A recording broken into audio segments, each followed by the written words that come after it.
కర్ణాటక రాష్ట్రం వాడి తాలూకాలోని ఆల్కట్టి వీరభద్రేశ్వర స్వామి దేవస్థానంలో జాతర సందర్భంగా ఉదయం నుండి భద్రకాళి సమేత వీరభద్రేశ్వర స్వామి వారికి విశేష పూజలు నిర్వహించారు. సాయంత్రం 7 గంటలకు అగ్ని స్థాపన చేశారు. అనంతరం ఉదయం 3 గంటలకు అగ్ని ప్రవేశం నిర్వహించారు. ఈ కార్యక్రమంలో భారీ సంఖ్యలో భక్తులు రావడం జరిగింది.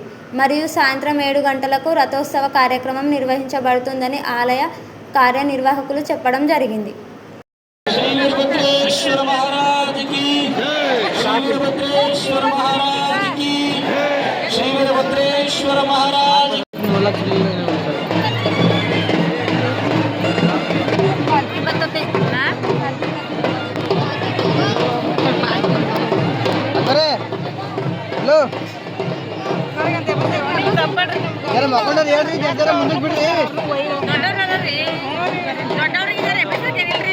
ಅಲ್ಲ ಮನ ದೊಡ್ಡರೆ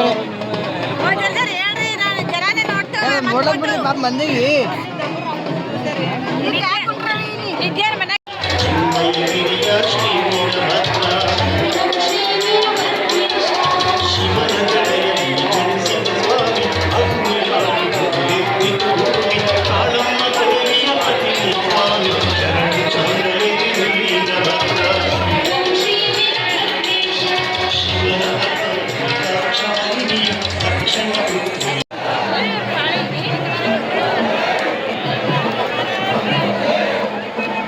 ಬಸವರಾಜ್ ತಂದೆ ಮಾಂತೇಶ್ ಮೇಳ್ಕುಂದ ಹುಡುಗ ಅಗ್ನಿ ಒಳಗಡೆ ಬಿಟ್ಟಿದ್ದಾನೆ. ಹುಡುಗ ಅದ್ರ ತಂದೆ ತಾಯಿ ಸಿಗ್ತಾ ಇಲ್ಲ ಅಂತ ಅಳ್ತಾ ಇದ್ದಾನೆ. ಮೇಳ್ಕುಂದ ಮಾಂತೇಶ್